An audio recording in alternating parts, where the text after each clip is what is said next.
Many years ago, China was in the middle of a great war. The emperor said that one man from each Chinese family must leave his family to join the army. Mulan, a teenage girl who lived in a faraway village of China, heard the news when she was outside washing clothes. Mulan ran into the house. Her father was sitting in a chair, carving a piece of wood. "Father," she said, "did you hear what the emperor says each family must do?" "Yes," said her old father, "I heard about it in town." "Well, I may as well go pack up." He put down his carving, stood up and walked very slowly to his room. "Wait," said Mulan, "Father, you have not been well. If I may say so, why at your age must you keep up with all those young men?" "What else can be done?" said her father. "Your brother is a child.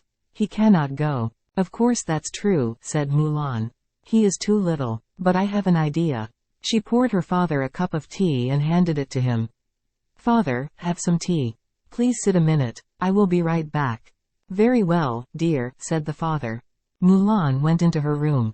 With her sword, she cut off her long, black hair. She put on her father's robe. Going back to her father, Mulan said, "Look at me. I am your son now. I will go in your place. I will do my part for China."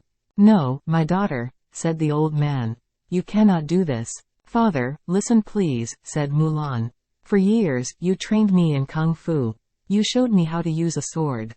Mulan swung the sword back and forth with might. "Only so that you could stay safe," said her father. "I never meant for you to go to war. If they find out you are a woman, you know as well as I do that you will die." "No one will find out, father," said Mulan. She picked up her sword. "Mulan," said the father. He tried to get up but had to hold on to his chair. The daughter kissed him goodbye. "I love you, father," she said. "Take care of yourself. Tell my brother I said goodbye." She climbed on a family horse. And off she went to join the emperor's army. In the army, Mulan proved to be a brave soldier. In time, she was put in charge of other soldiers. Her battles went so well that she was put in charge of more soldiers. Her battles kept on going well. After a few years Mulan was given the top job. She would be general of the entire army. Not long after that, a very bad fever swept through the army. Many soldiers were sick. And Mulan became sick, too, the general of the army. When the doctor came out of Mulan's tent, he knew the truth. "The general is a woman?" yelled the soldiers.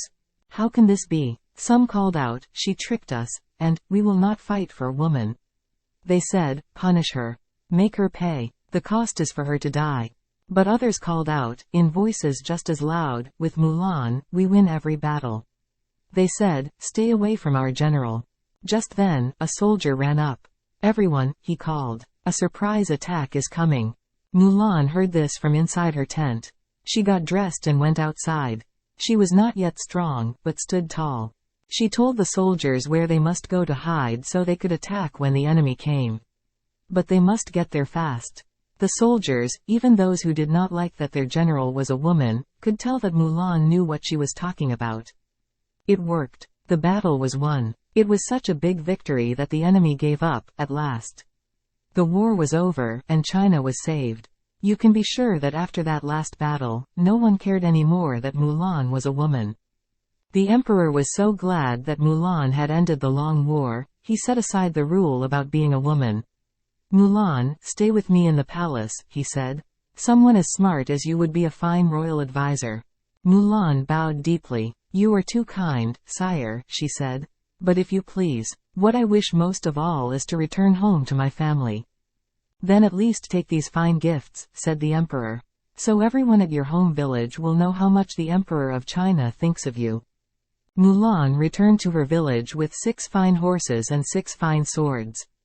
Everyone cheered that she was safe. The person who had saved China was their very own Mulan.